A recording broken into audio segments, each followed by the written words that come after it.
Hi, everybody. Let's get started on some new agent training. So the first thing I want to do is just welcome everybody. It's good to see your shiny, happy faces. I'm excited to see you. The first thing I want to say is if you are a brand new agent and you have made the commitment to come to work with us and we have mailed off for your license, and then it's just been several months of sitting around wondering if you'll ever get a license. I'm here. I see you. I'm so sorry. This is not the world we used to be in pre-pandemic. I remember when people would complain that it would take 10 days to get their license issued. Now I'm having to tell people that it may be a month or 2 months, maybe. And I'm so sorry. It is just one of those trickle-down effects of the pandemic that that DPOR is just very behind. And it's very frustrating because once you make that emotional commitment that you're going to get your license and I've picked a broker and I'm ready to get started, you're ready to get started. So I understand. And I'm so sorry that it's taking so long. So hopefully you can binge watch some training videos and just twiddle your thumbs for a little while longer. Okay, so the first topic I want to talk about is our websites becoming obsolete. And what I mean by that is our agent websites becoming obsolete. I get questions all the time from new agents wanting to know, okay, I got my license. I'm ready to do my website. I've already picked a domain name. And then Debbie Downer here comes in and says, I mean, you can do a website. I can't name a single sale I've had in 15 years that came from my website, but you can have a website. And I'll say that, and again, this is all my opinion. In my opinion, pre-Facebook business pages, you had to have a website because the internet had not exploded with platforms to market yourself on. So 15 years ago, Jennifer and I are selling houses. And if we said, hey, I'm Ashley and I'd love to sell you a house, here's my business card that proves that I'm real, they would want to go to a website. For some reason, back then in the golden age of internet, people thought that if you had a website, that meant you were real. Meanwhile, anybody could have a website. So the website really was a way to just sort of legitimize yourself. Also, I'll point out, Zillow didn't exist, not in the way it does today. Realtor.com didn't exist in the way it did today. Back then, if someone wanted to look at properties, they were going to the firm website, each firm. Now, when IDX came out, and IDX is the Internet Data Exchange, and that is an agreement between area brokers that say, hey, Jim, will you display my listings if I display your listings? Yeah? Okay, great. I promise I'll tell people it's your listing. And then all the brokers made that agreement with each other, and we all signed a form saying, yep, I'm going to display all the firms in the Valley's listings, but part of that deal is I'm going to give what's called attribution. So at the bottom of all those listings, attribution is why you're going to see something like listing provided by Wainwright and Co Realtors. And that's going to have to show up even on a RE/MAX website. Okay. Because that was part of the IDX agreement between the brokers. And what that meant, and I was a huge proponent for it because at the time we were a little firm. And as a little firm, it was difficult for us to compete and look like on the website like the bigger firms because we had, 120 listings and they had 870 listings, right? Well, once IDX happened, even that little one-person broker could have every single listing on their website. So IDX was a great thing. And what it did do is I did use my website for years as a place for my clients to go and look at listings because there was no Zillow and there was no Realtor.com in the way there is today. But in my opinion, the minute Zillow and Realtor.com went on everybody's telephone, The need to go to a website to look up properties just got cut out underneath. So I still have a agent website, but it's out of habit. I don't visit it. I don't refresh it like I should. Instead, it just sort of was there and didn't, in my opinion, do much for my business until Facebook business pages came along. And then my website really did nothing for me. I literally could not tell you the last time I logged into my website. It's there in case anybody wonders if I'm real, but quite frankly, that's what my Facebook business page does now. That's what my business Instagram account does now. So those are free. I'm paying $40 a month for an agent website that I literally don't use. So in 2021, I will probably be, sadly saying goodbye to my agent website. I see Jennifer nodding. I think she's probably going to do the same because I'm paying money for nothing.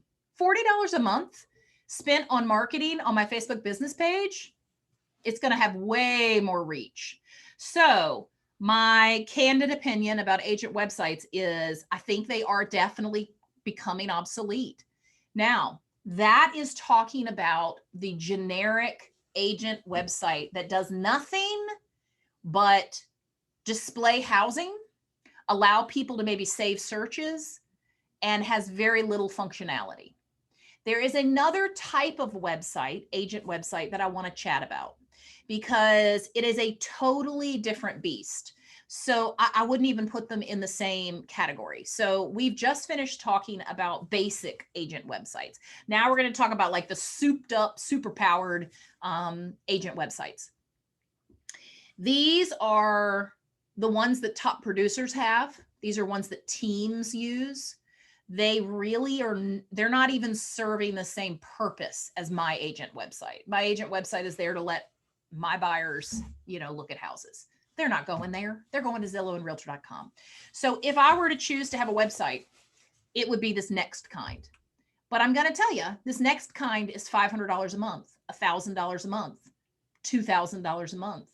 And the reason why is the website part of it isn't what you're buying.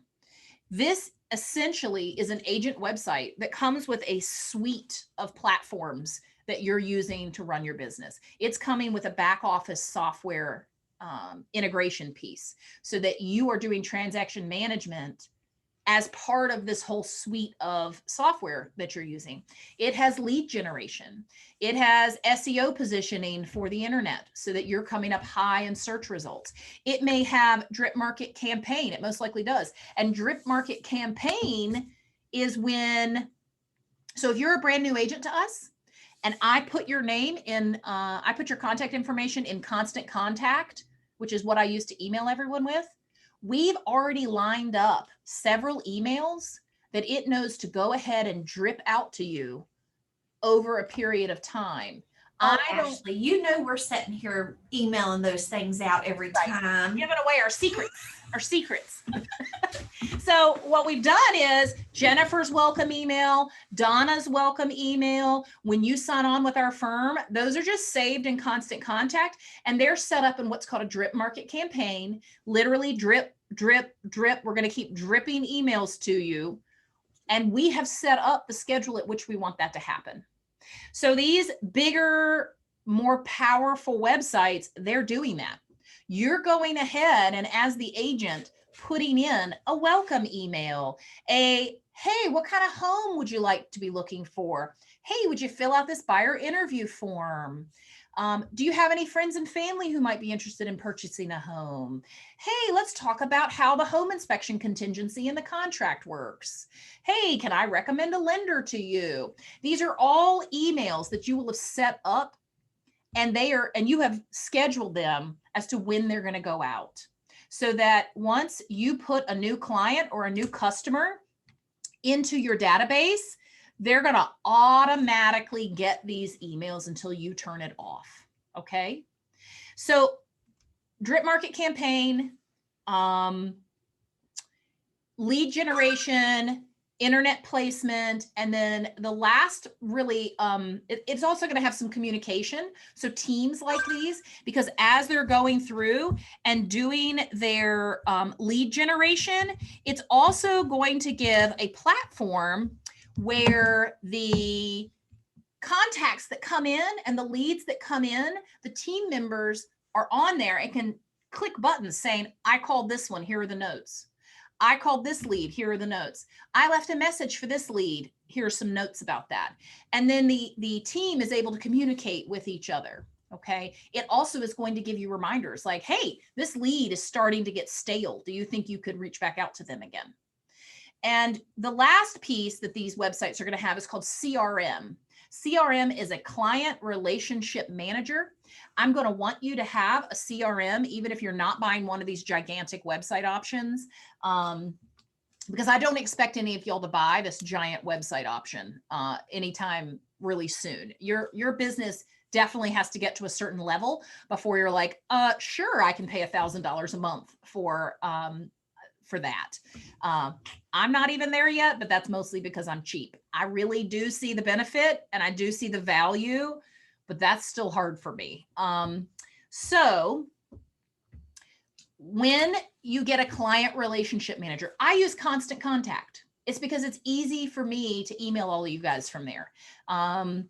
There are lots of client relationship managers, and what they do is very simply, it's just a place where you're going to put in every customer and client you ever come in contact with. So if you work an open house and 5 people sign your sign-in sheet, they're going to go into your client relationship manager, and you're going to put in there their name, their email address, their phone number, and how you met them and what date you met them. That way you can start collecting some data points on your customers and clients that you're working with. So if you notice that no one has from that email address has ever checked any of your emails and it's been a year, it's probably time to call them and just try to have an actual human connection with them. Okay. I would argue you should be calling them anyway, but I get it. You know, life happens. So client relationship managers that are inexpensive, easy-ish to use. I'm going to put a few in the chat window here. One I really like because it is easy to use and very cheap is Realtyjuggler. Realtyjuggler is very inexpensive for what it does. It looks very plain. It is not going to be, it's not going to have a huge amount of pizzazz to it. It's just basic and it does what it says it's going to do. It will also give you the ability to text lots of people at one time, which is great. Another one obviously is MailChimp. Another one is Constant Contact. Jennifer, do you remember some of the ones that Walter was telling us the other day? Now, these are not the big, super mega website options that I'm talking about. These are just straight client relationship manager platforms. So those are ones that you can use just to manage your contacts. So what I do is every time a year closes out for me, I go back and I look at all of my clients who closed on a house with me that year or sold a house with me that year.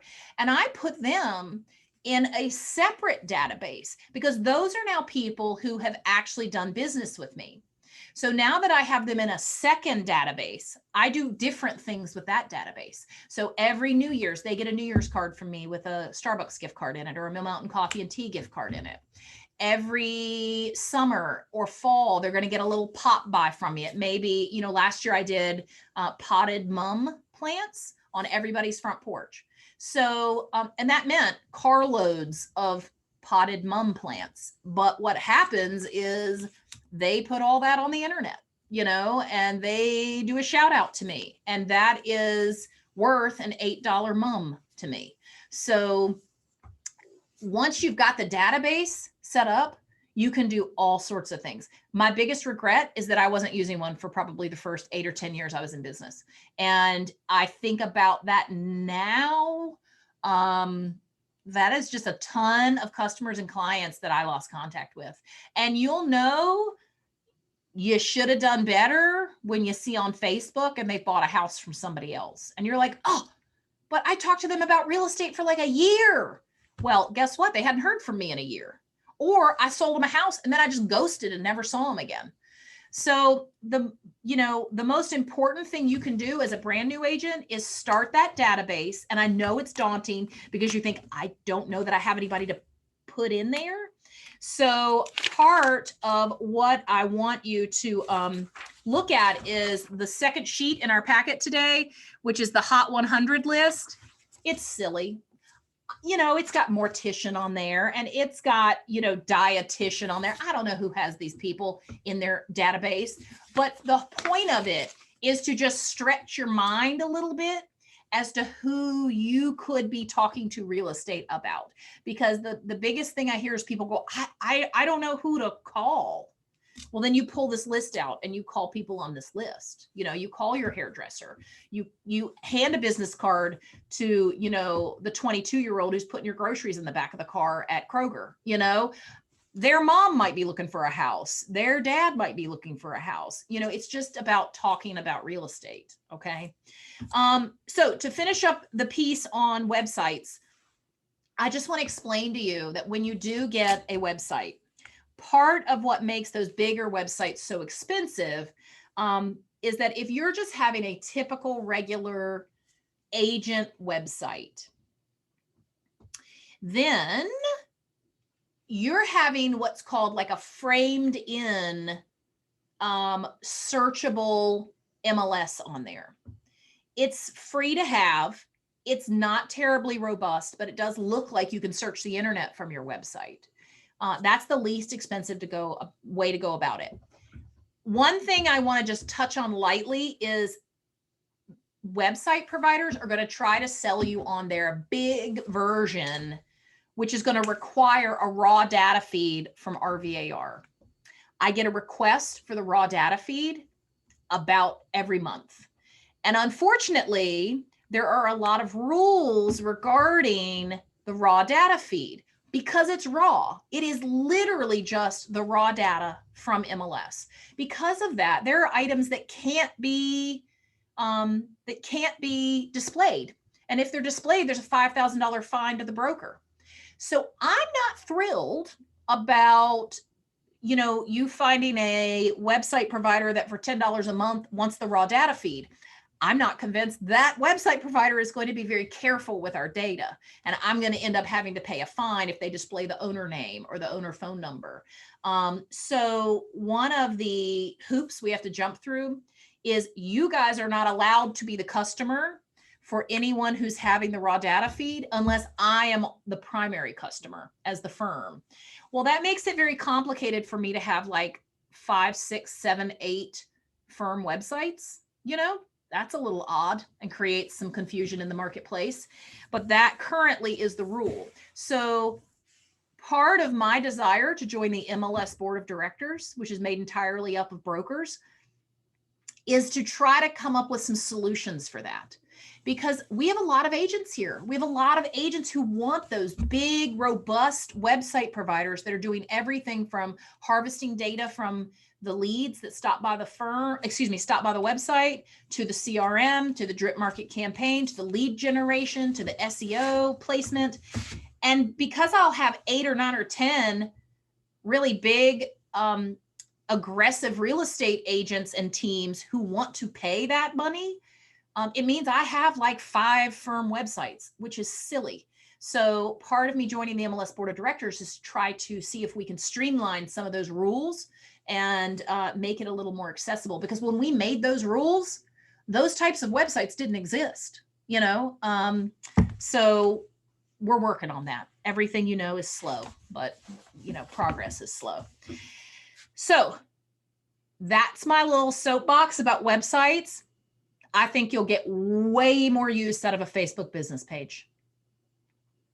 Jennifer, chime in here and give me your opinion on that, pretty please. I 100% agree. Unless you're going all out and spending the top dollar for the website, that is, driving the consumer to it. Ylopo, is it Ylopo? Yes. Yes. Yeah, that's one that a lot of people use. It's very daunting. I mean, the task of even getting it set up. I know we've had a couple agents that have done that, and it's a process to get even going and generating, the folks to your site. So unless you're doing all that, I mean, I'm pretty much letting mine go. Me too. It's just $40. Frankly, everybody's on social media, and if you're using social media to your advantage, which everybody should be, you know, you're putting yourself out there that way. And in my opinion, that's money better spent. Agreed. I totally agree. Because the firm's website, you can always direct them, like if they needed an IDX feed, you can always direct them to the firm's website because that will always be up and the full IDX is on there. I don't really want to have that either, but it's kind of hard to be a firm and not have a website. And not have a website. Yeah. So, and it does still exist as a way for people to look up an agent. If they go, hey, I know I bought a house with Anastasia. I wonder if I have her current phone number, they can go to the website and look up Anastasia and find her current phone number. And speaking of website, for the folks that are on here, if you haven't been to our website to see if your little picture and your bio, all that stuff is on there, please do so and send it to Donna if it's not. Yes. Because it looks really bad when you sign in and it's a sea of gray boxes instead of your pretty little faces. We like pretty faces rather than emojis. Yep. Okay, so we're going to move on to our next topic, unless anybody has a question about any of that. Anybody have a question? Just throw a little virtual hand up or, unmute yourself and jump in here. So, what to do when there are no houses to sell? Because I'm going to tell you, and I've worked very hard to be a successful real estate agent. It's been a long time and I've worked hard at it. And I was looking at Reddit yesterday morning, and on Reddit yesterday morning in the Roanoke subreddit, there was a conversation about what to do if you're a buyer and you want to shop for a home, but there are no houses on the market. And some helpful souls on there who are some of my past clients were chiming in, recommending me. Awesome. You can't even pay for that kind of advertisement. And then some other person got on and said, oh, well, is she even still in business? I just went to her website and she doesn't have any listings right now. And I try to stay off of that because it looks weird if I'm in there constantly, saying, hey, it's me. I'm happy to buy you a house. But I told Jennifer, it took everything I had to not jump on there and be like, nobody has any listings. Like, don't hold that against me. I don't have a listing right now. That doesn't mean I'm not in business, So that's just one other little piece where in this market, having a website is actually hurting me because there I am. Like if you go to my website and look at the agent's listings, I got nothing, nothing. I'll point out when I looked yesterday in residential listings, there were only 503. Y'all, I'm used to there being 1,500 listings, 2,000 listings. There are 1,600 lot and land listings right now. And we only have 503 residential homes to sell. To put that in perspective for you, there are about 1,300 real estate agents. I would at least like there to be a listing per agent for us all to be able to make some money, right? So when you hear us talking about restricted inventory, low inventory, that's what we're talking about. There just are not enough houses. And yes, Anastasia's saying used to be 3,500 all the time where you would have your buyer. I'd go out on a Saturday and show them 9 houses. Now I'm like, oh my God, a house went on the market 30 minutes ago. Get in the car, drive here from Withville, and let's look at that one house. And that is literally what we've been doing. And then I came back steaming mad because that $460,000 house had plywood floors in the master bathroom and in one of the bedrooms. And I was like, how are we not putting flooring down before we put our house on the market? I mean, what more do you want? I wanted a real floor for $460,000. But in this market, the seller's like, meh, just put it on the market and it's sold, so it's very frustrating when there are no homes to sell. When the veteran agents are irritated, it can be a little discouraging to new agents who, are getting into the market right now, and they're just hearing all of us complaining, it will level out. And what I would say is right now, you have an opportunity before you get crazy busy to get everything right. Me, first 10 years, didn't have a client relationship manager, didn't have a CRM. I had a book, like a yellow pad. I was scribbling people's names and numbers down in. Don't be me. Just get in the habit now. You have the opportunity now to form habits that I should have had for 10 years. It is very hard to do it a different way later. And I know I'm sounding like your parent right now, but it's true. Like if you just brush your teeth morning and night, it'll become habit. So same thing with inputting people into your database. Okay. So when there are no houses to sell, training, working on your continued education, calling up a veteran agent and saying, hey, can I please buy you a coffee and let me just pick your brain? They are very willing to do that. And if that seems a little daunting to just pick a name out of the MLS roster, I get it. Reach out to me. I reached out to Kara yesterday and said, hey, we just hired a new agent. She wants to just kind of follow along, maybe go on some appointments with you, maybe go look at a few houses with you and just kind of shadow you. Would you be up for that? And Kara was like, absolutely.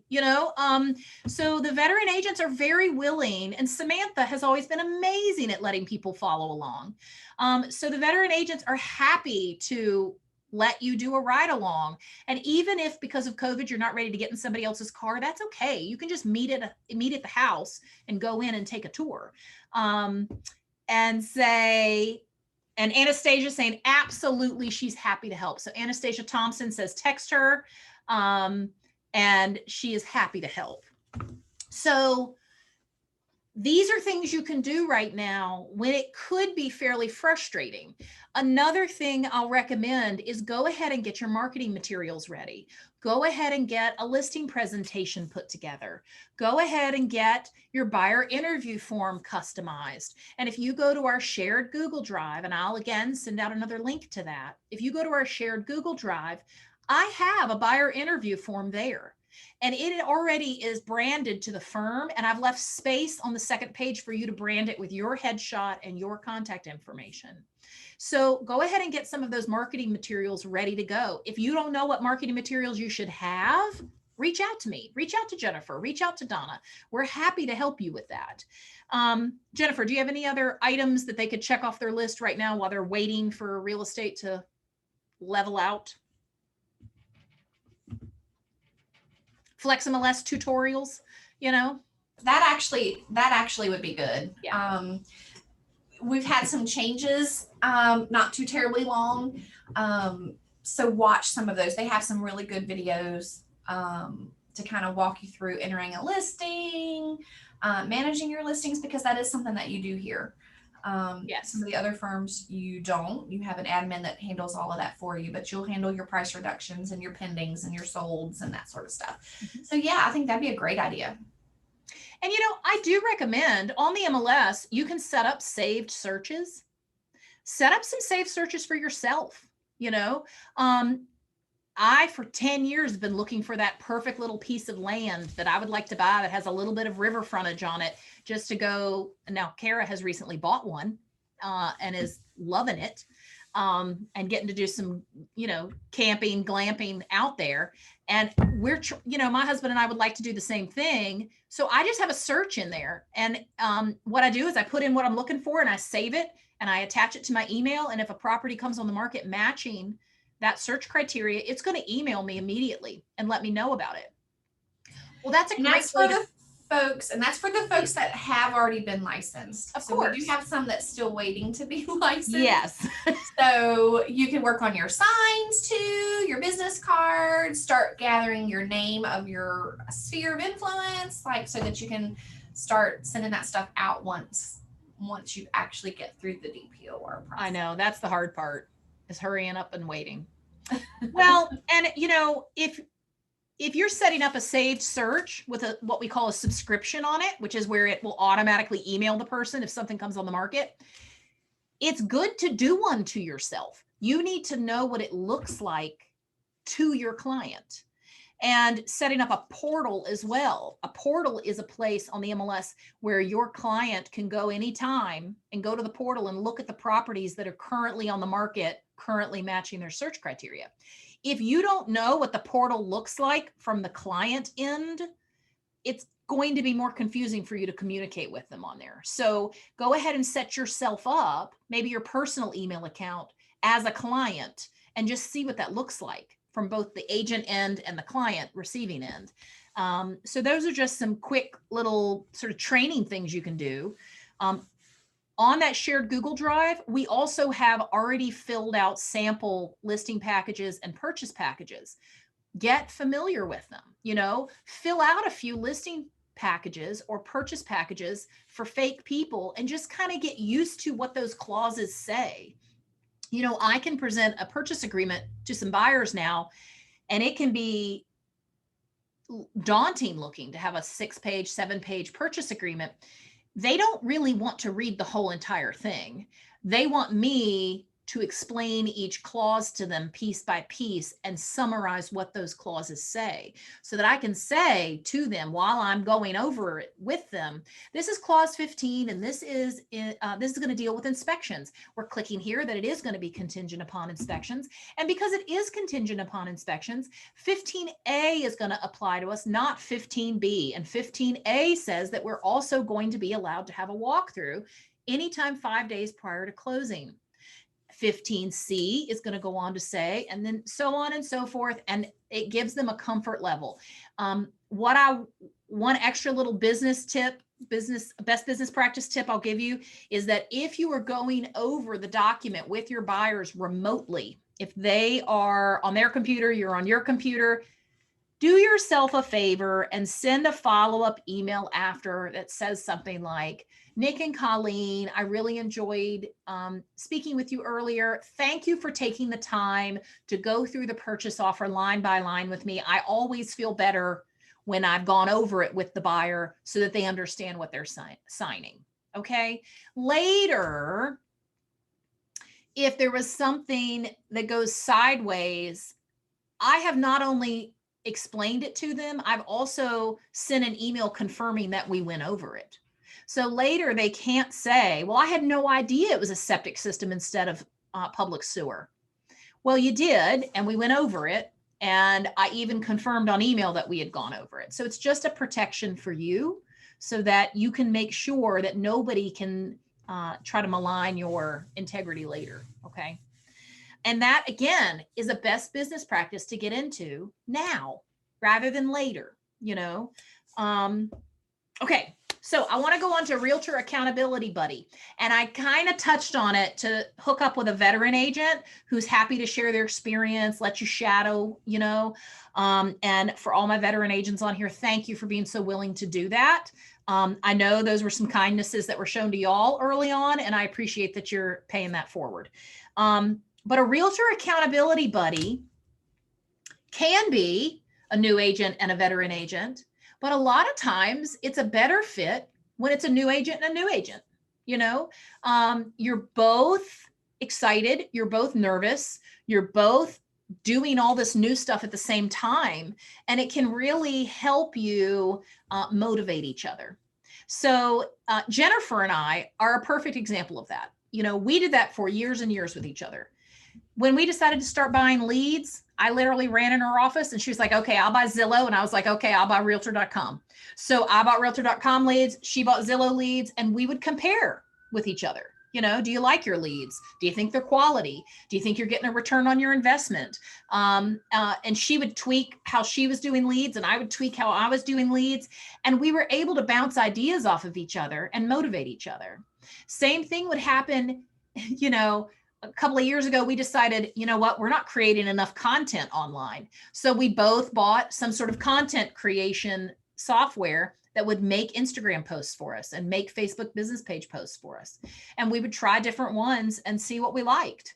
One thing we didn't like is we both bought the same one time, and every day our Facebook business pages would post the same post. So that didn't work so great because we've got a lot of overlapping Facebook friends, as you can imagine.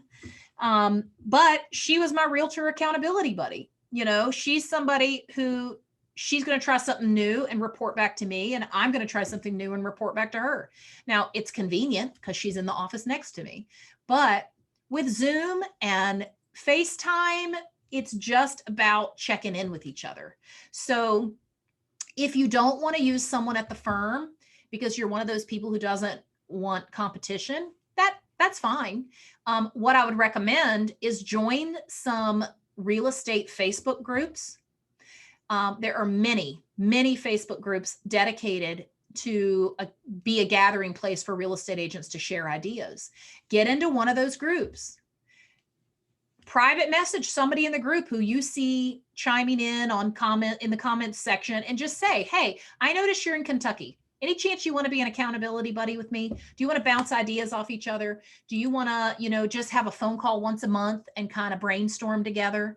That is not weird, I promise. And also getting into real estate is all about being uncomfortable, but for the sake of making lots of money, right?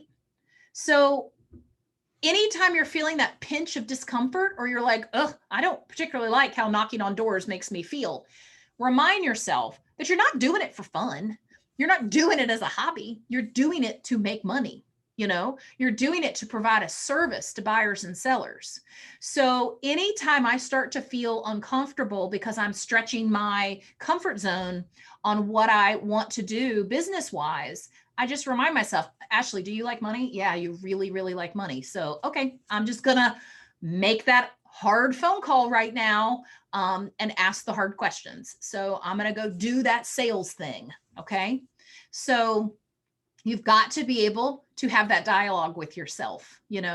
This is not a comfortable business. It is not a retail store where people come in and you go, hey, nice to see you. Please look at these fabulous things you'd like to buy. And that's not as uncomfortable as going and looking for business. And that's what our job is. It's going and looking for business. So an accountability buddy is very helpful, because there have been many, many times I have come in from the weekend and said to Jennifer, oh my word, did I have an uncomfortable situation this weekend? And it just meant, or Jennifer has had several, where somebody you don't know wants to meet you on some land, out in the middle of nowhere, and you're going to show them the land, right? Take a best friend, take a spouse, take someone, Can't tell you how many times I've texted pictures of cars.